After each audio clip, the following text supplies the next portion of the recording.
الحمد لله القائل في محكم تنزيله ولله على الناس حج البيت لمن استطاع إليه سبيلا ثم الصلاة والسلام على خير الورى محمد بن عبد الله وعلى آله وصحبه ومن سار على نهجه إلى يوم الدين. سلام الله عليكم ورحمة الله تعالى وبركاته. أمي على تنونكا على ولين مندون كاكيسي أن مدل على تلافه أكوك دانفه ونصهر منكا محمد المصطفى أني أصدني سنمو أنا كصحابة نمو أني فيمو فينيو تغنيو يعني بارا نمان كلي على كنيني أو فرا أو جما كلو سنو منكا أمي أو فوكا ولين مندون أو فيمو فيني جمالين باناني وغتينا ماليكو نوفوكا تاسي ماليكو كا أمي أو بسملا أو كا جمكا كرنجرلي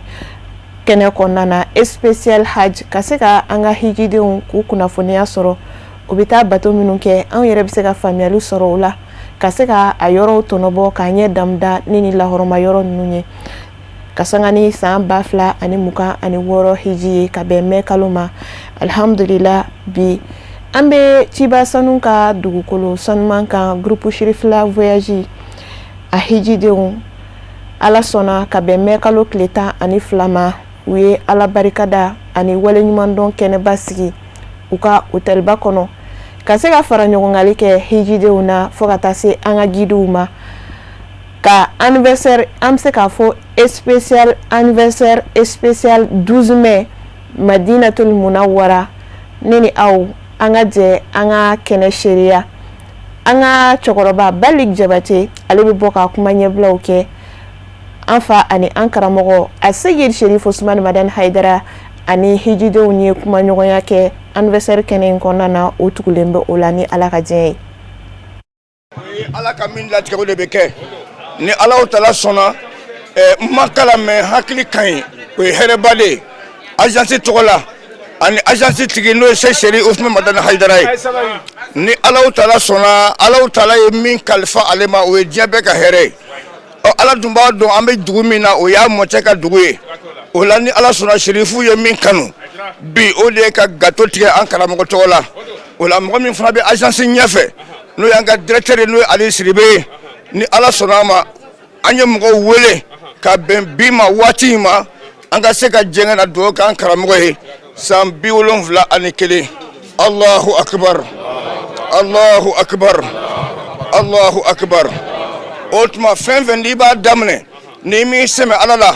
abike ko cheni fenven ni ma diba damne ni ma sodi kraka abike fen cheni nyene u ka fara nyonga anga fatia shine kilinkala ka sodi kraka ka bare ndamne bismillah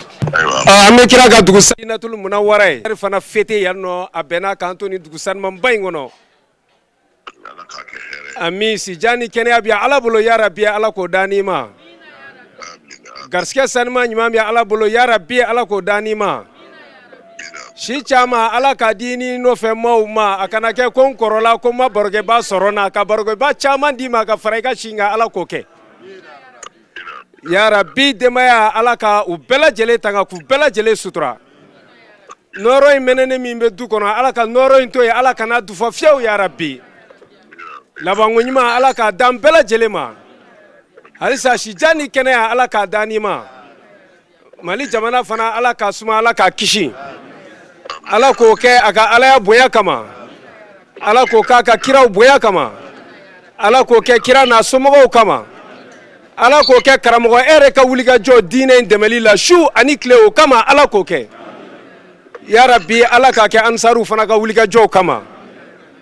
sallallahu rasul aywa amago bi fana ka duwula ay duwu ki amago bi fana ka duwula ami ka shidi ala ka kene ami ami atara batu mina ala kamle ami atara batu mina ala kamle ami ala ka ke jola ko ami ala jambara yin soro ami ya rabbi ala ka na kishi ala ka na tanga ami ala ka malik kishi ala ka malik ami ala ka punya ka masole ala Salim Haidara joyeux anniversaire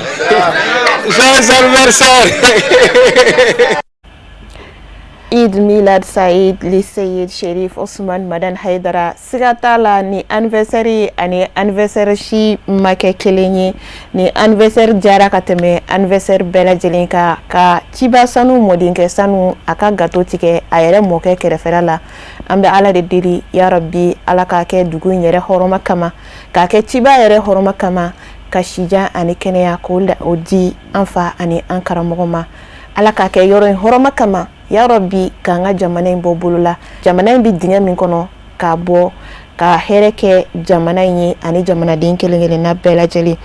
an bɛ to Madinatul Munawwara groupe Shirifla voyage a hijidenw u ka hôtelba kɔnɔ an fa ani an karamɔgɔ ale ka san 71 ɲaɲari hukumu kɔnɔ hali bi fɛn min ye an ka groupe Shirifla a guidew k'a daminɛ Saramoyi fo ka taa se Ayuba Lagare Abdoulaye Jabate u fana bɛ bɔ ka duwawudon ta ka ɲɛsin an karamɔgɔ ma u b'u ka nisɔndiya u fana yira an na kɛnɛ in kɔnɔna na. An bɛ Ala fo ka Ala waleɲuman dɔn k'a barikada Ala min sɔnna ka nin don barikamaba in yira an na ka duwawu kɛ an karamɔgɔ ye ka ɲini Ala fɛ sijan kɛnɛya labanko ɲuman bɛ Ala bolo ya Rabbi Ala k'a dan a ma a kɛra an ye ɲɛmɔgɔ ɲuman ye Ala k'an yɛrɛw k'a bolo kɔmɔgɔ ɲuman ye ni hiji min n'an fila la nin ka se ka barika don a la ka nafa don a la ka hɔrɔma yɔrɔw yira an na maliyɛnw na an karamɔgɔ de kɛra sabu ye farafina bɛɛ o la n'Ala y'a kɛ k'a fɔ ka anniversaire ye an sɔrɔ Makan dugukolo kan yan an b'a fɔ si bɛna a tɔmɔminɛ nin kɔnɔ sabu Hashimu ka anniversaire bɛ ka kɛ Hashimiya dugukolo de kan an b'a ɲini Ala fɛ a hɔrɔma Ala k'a d'an ma wasalamu alaikum wa rahmatullahi wa barakatuh rabbil alamin an bɛ Ala fo k'Ala barikada vraiment an bɛ Ala tanu dani tanu min na Sirifla jama bɛɛ ni ɲɔgɔn cɛ ya Mali hijiden bɛɛ ni ɲɔgɔn cɛ ya nin ye belebele min nin ka dɔgɔ an karamɔgɔ la an b'a ɲini Ala fɛ ya rabbi san 71 ma a y'a sɔrɔ o ɲɔgɔn caman bɛ Ala bolo Ala k'a d'an ma a n'a ka jama n'a kanuba bɛɛ lajɛlen ma ka kɛ sababu ye k'an ka jamana lafiya ka jamana kisi ka silamɛya jiri Ala kira naso kama sɔli ala rasul. Ayiwa salamu alaikum wa rahmatullahi wa barakatuh ni kɔni nisɔndiya ani dugawu de ka kɛ an karamɔgɔ ye a Seyid Sherif Ousmane Madane Haidara a ye min ɲɛ an ye a sarasi t'an bolo o nisɔndiya dan ti o la an ka ɲɛmɔgɔ Jabate ka fara directeur ba Ali kan o filɛ nin ye ka o nisɔndiya de jira an na an ka Seyida o ye kadoba de kɛ an ye ka bɛn Madina dugukolo kan kira yɛrɛ kɛrɛfɛ a mɔdenkɛ ka anniversaire an b'a deli Ala fɛ Sherif Ousmane Madane Haidara a nana danaya min sabati Ala k'o sabati an na yanni diɲɛ wuli cɛ Sherif Ousmane Madane Haidara yɛrɛ bɛ min fɛ nin waati in na a b'a dɔn ka tɛmɛ bɛɛ kan an b'a deli Ala fɛ Ala k'a sago d'a ma a ka denbaya Ala k'u k'a sago ye hami fɔlɔ min bɛ Haidara la bi o ye jamana basigili ye ya Rabbi Ala ka jamana basigi Mali Burkina Niger farafina bɛɛ Ala k'a bɛɛ basigi fitina minnu bɛ yen minnu bɛ si sɔrɔ k'a lakale Ala k'an yaala Ala k'o k'a ka Alaya kama wasalamu alaikum warahmatullahi wabarakatuh. An bɛ Ala de deli hali bi duwawu sanuman minnu bɛ ka ta ka ɲɛsin nin cɛkɔrɔba ɲuman in ma Ala k'a bɛɛ lajɛlen minɛ an bɛ to hali bi Madinatul Munawwara ciba sanu a ka nin dugu sanuman in ka sanga ni a mɔdenkɛ sanu a ka san 71 sɔrɔli hukumu ye min ɲɛnamayara groupe Shirifla voyage a guidew fo ka taa se a hijidenw fɛ an ye an ka kɔrɔfɔ galamani tɛngu hijiden minnu sera ka kɛnɛ in seereya u ma to kɔ u ye nisɔndiya ani duwawudon caman ta ka ɲɛsin a Seyid Sherif Ousmane Madane Haidara ma. Bismillahirrahmanirrahim. A'udzu billahi minasyaitani rajim. Bismillahirrahmanirrahim. Allahumma salli ala sayyidina Muhammad wa ala ali sayyidina Muhammad wa sallim taslima. Alhamdulillahi rabbil alamin. Ambe ala tando. Ambe ala tando, ambe ala nala kila tando. Ambe Haidara tando. Ambe Haidara tando kacagi ka tando. Kala munka dina tumbara bende la farafina dina tuntinyara jonka dina chigi chenka wale Haidara di ni wala chambi wala nikele nyo wala feti kelae kaduau kae chini kende ala modilama ala majamana sumala ala kanan kya sumalandi ala ma yiru wala ala kanan tokofe ala nsabati Haidara bara farafina bila telela ntumbara to dibiro alele ka dina la sabati tumbara machila makana la kuibana konde likwe korobalo kumbesa kuibendo donko ni bera kuibesa menel bora malila kadoya tanachi soro fohera matana foi soro abion kono wo duguma o mbebere bereni la yoro nyuma ni damuni nyuma totala joba telu kabara menke kakire ani jallo ana gidulu totila inyonte fembe ni ba fe kana hijila sangere na haidara la kontula mbe ala tarala kala na la kela tara ka furelu tara ka haidara ala ma sikoro tala nyinyon chankeme ala modila haidara ma ala kana jugu shala ala kana malo babulala sankaira ala madila ma na juriya ajuriya lo ala mai sabatila ambe folla se bela jelema nafsatu magoroba ala ka akeshi ani kenay est-ce que majugo kadiwa ala ya haidara so fin dola malika fierté do mais dugo ala be ngana do blay mais utika fe jona o ngana mi mena ka ngorodo numéro nyina na mi ngo nale ya fo nyina na bayade ko haidara ya fo kirede wo wala nyina be kurane ko no abe kurane ko na me dugo de ke shini kenaya la ale nyana man cham mali damate de jien ko no denche mani musoma ku vitala ni doni ba kele sala do be ka sala ka delidu yo me haidara baby o ateu dudlale no ame dugo de ke shini kenala ka dana ma ala kira kanu ko so ame numero gamta hijila ala ka nyuma segi ala kira kanu ko so ala ka nga jamana suma hijide be ka dugo ke jamana yi hijide be ka dugo ke jamana yi mangu menda ka fo o ne jabate ki yere fo ani keshi ama haidara malo. Assalamu alaikum ne Fatmata Bintou Sanowe Cabo français donc bi anniversaire ka ke Saoudia ko no bi pour la première fois au et puis aka on wati là vraiment on est très fiers a diaranye a boyenama on de contre diara ya chugodi donc ambe barka de ala ka shijani kenna di sherifu ma ala ka nyemala ala ka fana nyemana ala ka du balo ala ka du jolento ala ka nkambe ala ka sanchamba jirana ala ka na so de mo ko sallallahu alaihi wasallam. Assalamu alaikum rahmatullah ne to Mariam Traoré wele marama alhamdulillah ambe anobi ambe ala fuka barigada bianga nyamoko ka anniversaire vraiment en contana ko sabe ambe duau de kay ala ka shini kenya dama ala ka labango nyuma dama ala ka nason ala ka na sutura ambe alijina munyine no ya firdausi ala ka na bela jelenje a herema kono nana vraiment a jaranya en contana alsa ambe amerika ka beto ko la ambe folike ala ka chama fara shinka ala ka chama fara shika. Assalamu alaikum rahmatullah ne bora kaikana ne to ko Mariam Maiga bon anana sirfula la hijiko hukum konana na depa nana knyera la anye boyan soro anye karama soro anniversaire be no bi ulade na anyo o de fete no ya anga karamoko baka sa biolo vlani kele anniversaire ambora ko de fete sisa amba nyine ala fe ala ko nyukwana chama dama ala ka dema ya tafanga dana ala ka shini kena ya di serifula mo. Amin ya rabbi duwawu ti se ka ban kɛla an fa ani an karamɔgɔ ye ka da kan a nali diɲɛ na a ye mago de ɲɛ diɲɛ bɛɛ lajɛlen ye a ye mago ɲɛ an ka diinɛ ye a ye diinɛ in kɔrɔta ka diinɛ darapo k'a lase diɲɛ fantan ani naani bɛɛ lajɛlen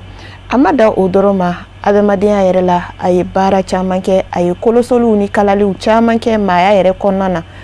jamana fɛnɛ kɔnɔna na a ye a se kɛ jamana jɔli la wa a ye lasuli kɛ ka kɛ jamana kanuni kan a yɛrɛ jamana kanu ka mɔgɔw bila ka jamana kanu an b'a ɲini ala fɛ hali bi ala ka kɛnɛya jiri an fa ani an karamɔgɔ ye ala ka an ɲɛ maa la Sayid Sherif Osman Madan Haidara Bani Kureshi ni Bani Hashimi kan a ka san 71 a ɲaɲari hukumu kɔnɔna na hali bi an ka groupe Sherifla voyage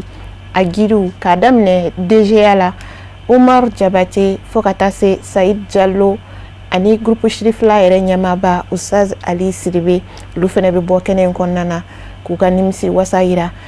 groupe Sherifla voyage a ɲɛmaaba kɔrɔfɔw kɔnɔna na a bɛ ladilikan kɛrɛnkɛrɛnlenw di kɛnɛ in kɔnɔna na hijidenw fɛnɛ ma. Karamɔgɔ ni ala sɔn an bɛ a ka anniversaire le kɛ bi mais fɛn wɛrɛ mun farala kan o y'a gɛrɛfɛ bonyalen ko bonya sambe malaka ke an karamgo ay baraka cogo mina farafina ko dogolen tɛ wa an bɛ heji min kɔnɔ bi ka bonya di heji ma Mali bolo farafina bolo mɔgɔ min kɛra sabu ye an bɛna o de ka gato tigɛ wula in na ka bonya d'a ma Madina Maka mɔgɔ min y'a sabu ye o de ye Serifukɛ ye tunkaralakaw bɛɛ lajɛlen bɛ yan jɔn n'a fɔ an ba Jara Tunkara a fa o fana bɛ yan ani an baw an ba n'o bɛ yen ni Ala sɔnna a bɛɛ lajɛlen hakili bɛ an kan bi nin ye wasa dan ye anniversaire kɛlen Burkina Côte d'Ivoire yɔrɔ bɛɛ o ye tiɲɛ ye mais k'a kɛ Saudiya kɔnɔ Allahu Akbar. An bɛ Ala fo k'Ala tanu k'Ala barikada an karamɔgɔ Seyidu Sɛrifu Usumani Madani Hayidara a ye nafa min ɲɛ diinɛ ye maaya ye hadamadenya ye an filɛ o bonya kɛnɛ kan an bɛ dugawu kɛ karamɔgɔ ye a ye si min sɔrɔ o ɲɔgɔnna caman Ala k'o d'a ma an yɛrɛ ka an to karamɔgɔ hɔrɔma na ka se diɲɛ wuli ma an n'an bɔnnaw Ala k'o latigɛ karamɔgɔ bɔnnaw Ala k'u kɔlɔsi Ala kira bonya kama sɔli ala rasul. Bon an kɔni an bɛ bɛɛ lajɛlen fo taamaden bɛɛ lajɛlen an bɛ bɛɛ fo ka Ala fo ka Ala barikada ka sɔli kira kan alayhi salatu wassalam an bɛ Madinatul Munawwara an bɛ kɛnɛ min kɛ yan o ye 12 mai o ɲɛnɛjɛli n'o ɲaɲali an b'o kɛnɛ de ka yan nɔ Arabi Saoudite jamana kan Hijazu jamana na Madina yan nɔ an karamɔgɔ Seyidi Sɛrifu Usumani Madani Hayidara atalallahu baqahu o ka bangeli n'o min bɛ bɛn le 12 mai 1955 ma a bɛnna le 12 mai 2026 san 71 ani 1 an bɛ dugawu kɛ o caman bɛ Ala bolo Ala k'o caman di ale yɛrɛ n'a a makɛ ɲɔgɔnw ma a n'a a kafoɲɔgɔnw ma an y'o de fɔ Hayidara ka ko a bɛ kɛ fan bɛɛ mɔgɔw m'a faamu ni an filɛ nin yan nɔ an bɛ Madina yan nin silamɛya gili bɛ yɔrɔ min na i ka anniversaire bɛ se ka kɛ yɔrɔ caman mais mɔgɔw hakili ka jigin i la k'a kɛ nin yɔrɔ nin na Hayidara i ka anniversaire bɛ kɛ fan bɛɛ wa Ala yɛrɛ de y'o kɛ barisa Ala ko maa si tɛ yen k'i bɛ guloki bɔ ale a k'i farilankolon bila Hayidara mɔgɔw bɛ ka Hayidara bilama de mais Hayidara bɛna Bamakɔ don min na 84 ka se bi ma n'anw tugura a kɔ fo caman de tɛmɛna o kɔnɔ an b'a kalama bilahi Hayidara ka so bɛ kɛ kuma dɔw la ni sa nana c'est-à-dire a bɛ tasaniw ni sioniw de ta k'a don ji bɛ don tɔli kɔnɔ mais a y'a sɛmɛ kan a y'o de fɔ dɛ faiza azamta fatawakkal ala Allah Hayidara ye baara kɛ ni nin aya kelen ni jara la Ala ko la k'i b'a kɛ kaban e jigi da Ala de ka mɔgɔw to yen o de y'an se yan bi wa camanba bɛ nin kɔfɛ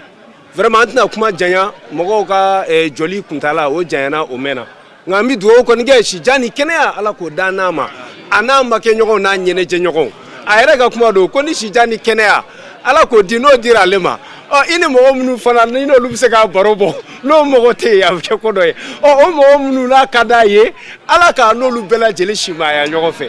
denbaya yɛrɛ fana an b'u fo u y'u sen da u fa in sen da nɔ la yarabi Ala ka an n'u sabati Ala k'a kɛ u ye jɔyɔrɔba ye n'o tɛ o fɔra yan dɛ Hayidara wulila a kuma na u ko a denw ma kɔrɔbaya n'a denw kɔrɔbayara an bɛna ye Ala sɔnna denw fana ka Ala ko minɛli juguyara ka tɛmɛ ale ta kan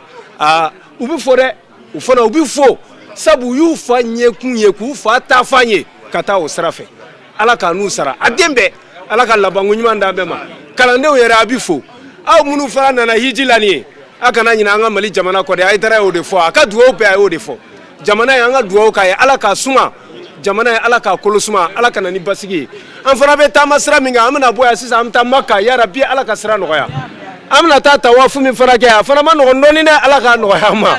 an bɛna taa hiji yɔrɔ min na o fana ma nɔgɔn dɛ Ala k'a nɔgɔya an ma ka bato kɛ an ɲuman an ka segin ka taa denbaya la nin waati kɔnɔna na an tulo de ka don denbaya kibaruya ɲuman na denbaya fana tulo ka don an kibaruya ɲuman na Ala k'o kɛ Ala k'an bɛɛ labanko ye ka labanko ɲumanw d'an ma ka hijidenw bɛɛ fo k'an ka gidiw fo tiɲɛ yɛrɛ la gidiw a bɛ fo Jabate i n'i ka jama ani cɛsiri Ala k'an n'aw sara Ala k'an bɛɛ labanko ye ka labanko ɲuman d'an ma sallallahu alaihi wa sallam.